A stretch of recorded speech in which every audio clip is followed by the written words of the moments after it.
You'll hear two university students planning a computer programming lesson. First, you have some time to look at questions 1 to 4.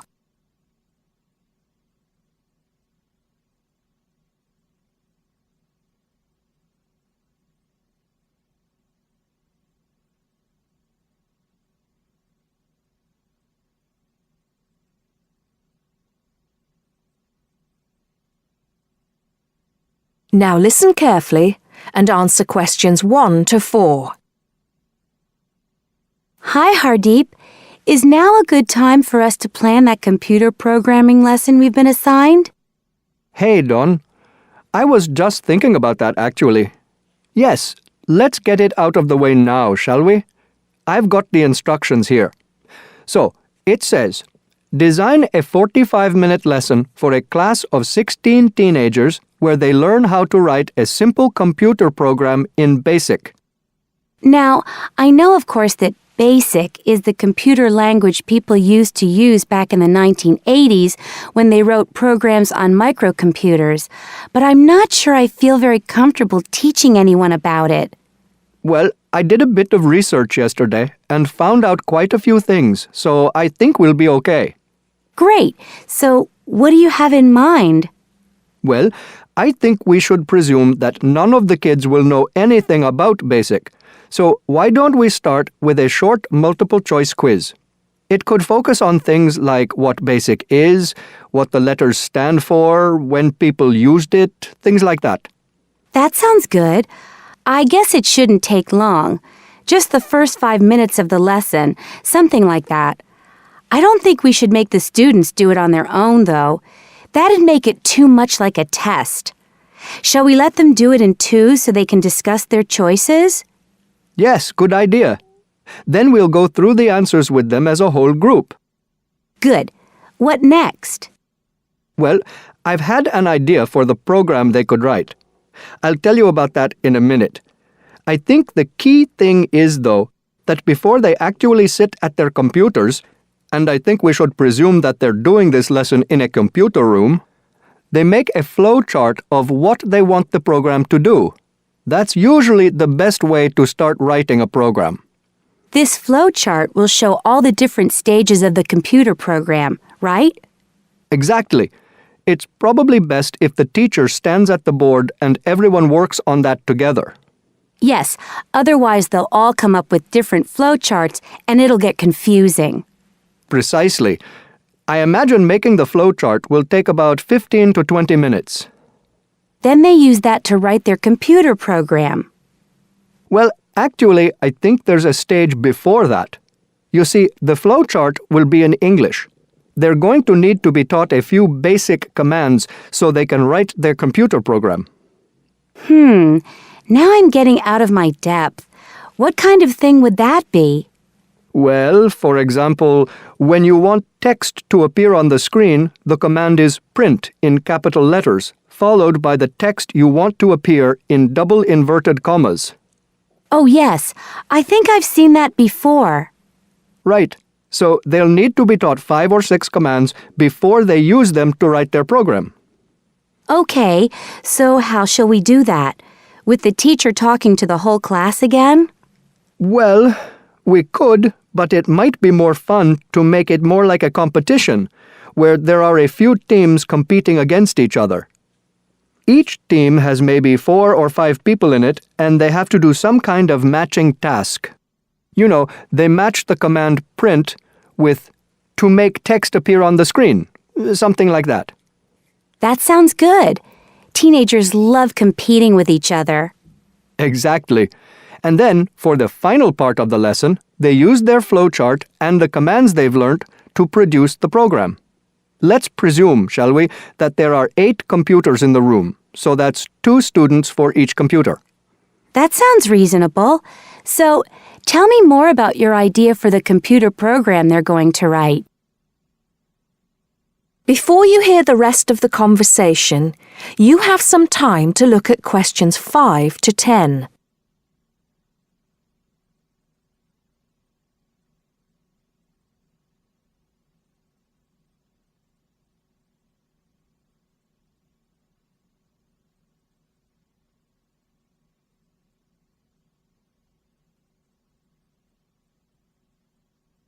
Now listen and answer questions 5 to 10. Okay, so it's a very simple program. I've actually written it down here so we can go through it together. Okay, so the first line says 10 CLS. What on earth does that mean? Well, every line of a basic computer program starts with a number. They usually go up in tens, so the first line is 10, the second 20, and so on.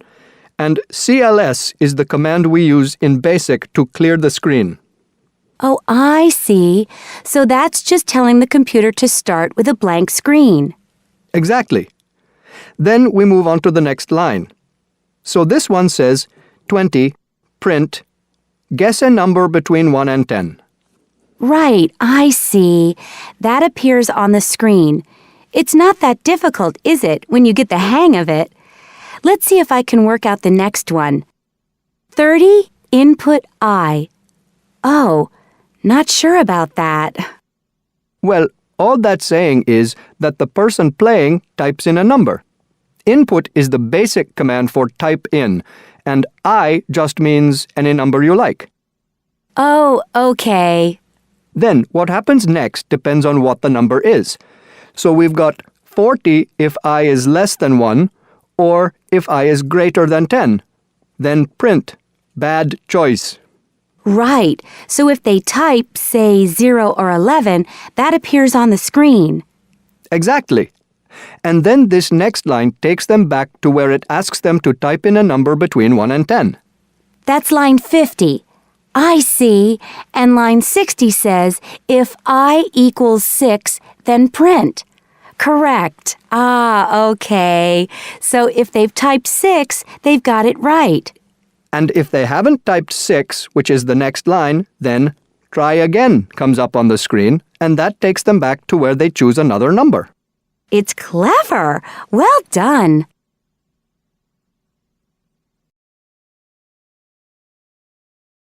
That is the end of part 1. You now have half a minute to check your answers.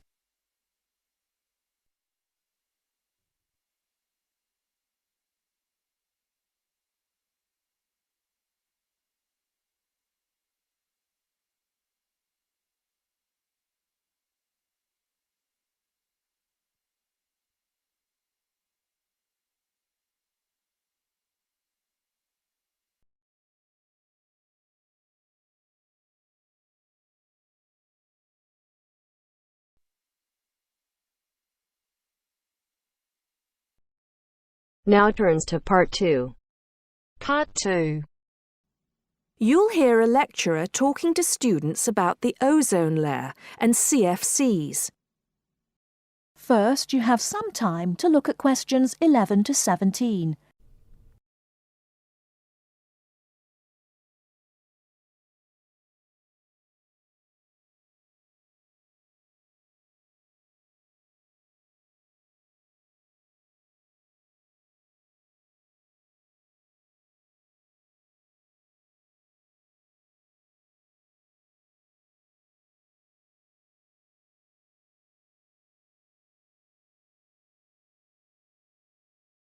Now, listen carefully and answer questions 11 to 17. Today, it is well known that CFCs, or chlorofluorocarbons, can do immense damage to the ozone layer, which protects the Earth from harmful radiation from the sun. However, it was as recently as the mid-1970s when the connection between CFCs and ozone layer destruction was first established. The story starts back in 1957, when James Lovelock invented the electron capture detector. This is a machine that can detect very small amounts of a chemical compound in the atmosphere. Indeed, using the machine, it was Lovelock who was the first person to detect the widespread presence of CFCs in the Earth's atmosphere. In 1973, Lovelock, on a research trip which he'd funded himself, measured the amount of CFCs in the atmosphere in the Arctic and in Antarctica, but unfortunately came to the wrong conclusion that CFCs are not harmful to the environment. Following on from this work, though, in 1974, Sherry Rowland and Mario Molina published the very first scientific paper on the connection between CFCs and ozone depletion. This quickly prompted the world's first ban on the use of CFCs, which was enacted in 1975 by the US state of Oregon. Further bans followed. In 1978, the United States and several European countries banned the use of CFCs in spray cans. CFCs were still allowed to be used, though, for refrigeration and in solvents. It was in the mid-1980s that scientists in Antarctica observed a huge depletion in the ozone layer above them, often called the hole in the ozone layer. This led, in 1987, to the signing of the Montreal Protocol, which called for further reductions in the production and use of CFCs, and then, 2 years later, to a European Union agreement to ban the production of all CFCs by the end of the century. Before you hear the rest of the talk, you have some time to look at questions 18 to 20.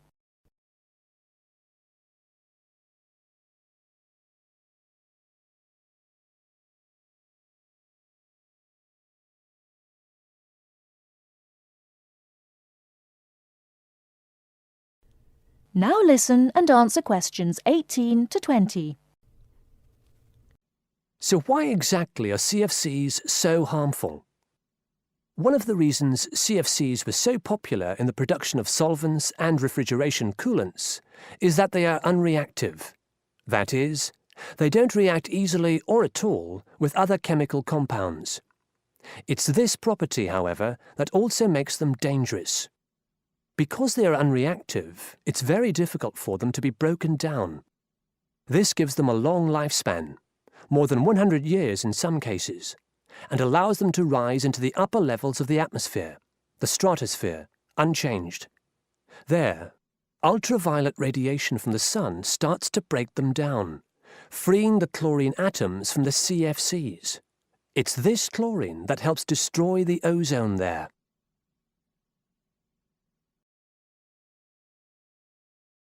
That is the end of part 2. You now have half a minute to check your answers.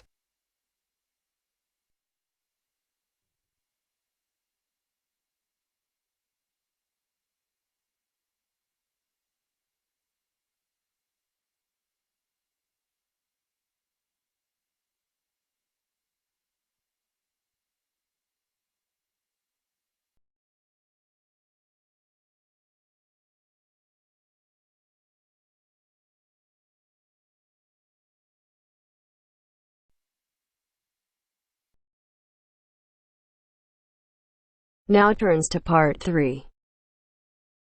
Part 3. You'll hear two students discussing a survey they have to write as an assignment. First, you have some time to look at questions 21 to 26.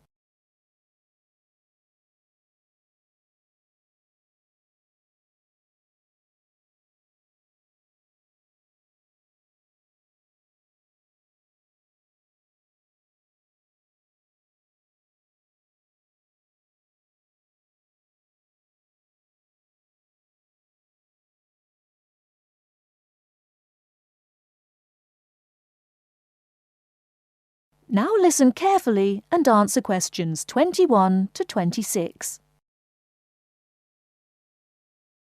How is your market research project going, George? Very well, actually, Anna. I've just got the results of the survey back, and so now I have to draw some conclusions from the information I've collected. That's good. I'm still writing my questionnaire. In fact, I'm starting to panic, as the project deadline is in 2 weeks, and I don't seem to be making any progress at all. What is your topic? Forms of transportation in the city. What about you? I've been finding out people's attitudes to the amount of violence on television. That's interesting. What do your results show? Well, as I said, I haven't finished writing my conclusions yet, but it seems most people think there is a problem. Unfortunately, there is no real agreement on the action that needs to be taken. Nearly everyone surveyed said that there was too much violence on TV, A lot of people complain that American police serials and Chinese kung fu films are particularly violent. The main objection seems to be that although a lot of people get shot, stabbed, decapitated and so on, films never show the consequences of this violence. Although people die and get horribly injured, nobody seems to suffer or live with the injuries.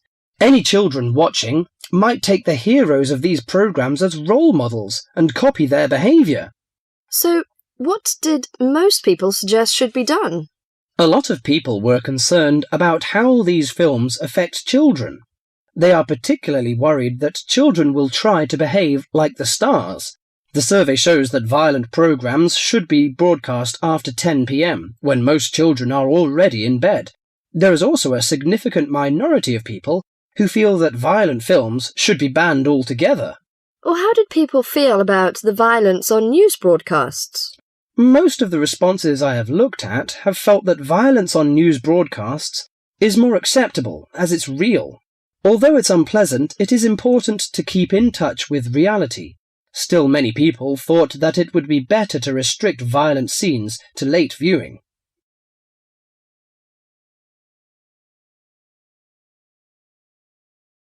Before you hear the rest of the talk, you have some time to look at questions 27 to 30.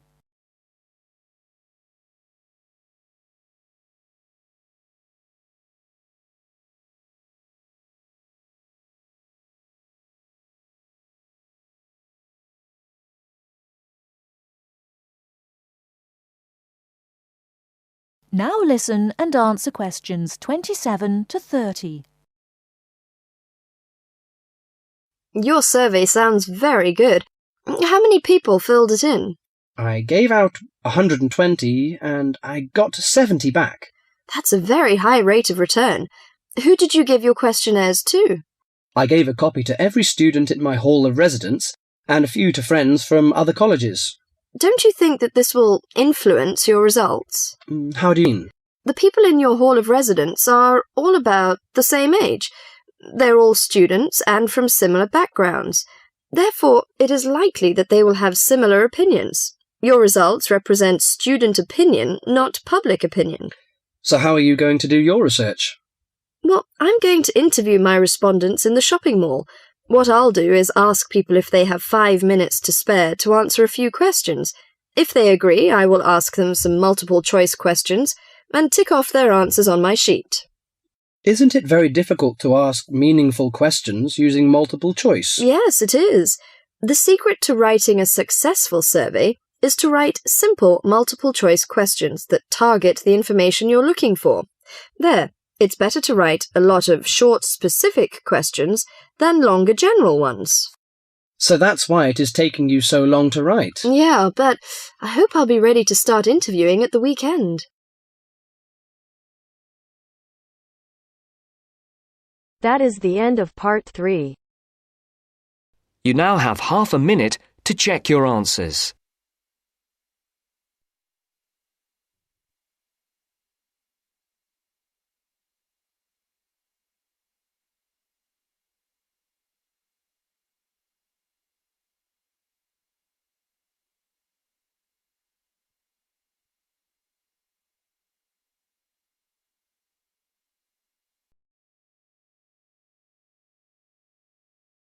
Now listen carefully and answer questions 31 to 40. Cheese is one of those foods that we tend to take for granted as always having been with us. And it's odd to think that someone somewhere must have discovered the process to make cheeses. That takes place today. In the studio to tell us all about it is Monica Maxwell. Today, we all know that the process of making cheeses takes place when microorganisms get into milk and bring about changes in its physical and biochemical structure. Well, obviously, we don't know who discovered the process, but it's thought that it came from Southwest Asia about 8,000 years ago. In the early time, there were mainly 2 types of cheeses. One of them was rather tasteless and bland, in the case of the so-called fresh cheeses, which are eaten immediately after the milk has coagulated. And another one was rough tasting and salty in the case of the ripened cheeses, which are made by adding salt to the soft fresh cheese and allowing other biochemical processes to continue so that a stronger taste and a more solid texture resulted. The ancient Romans changed all that.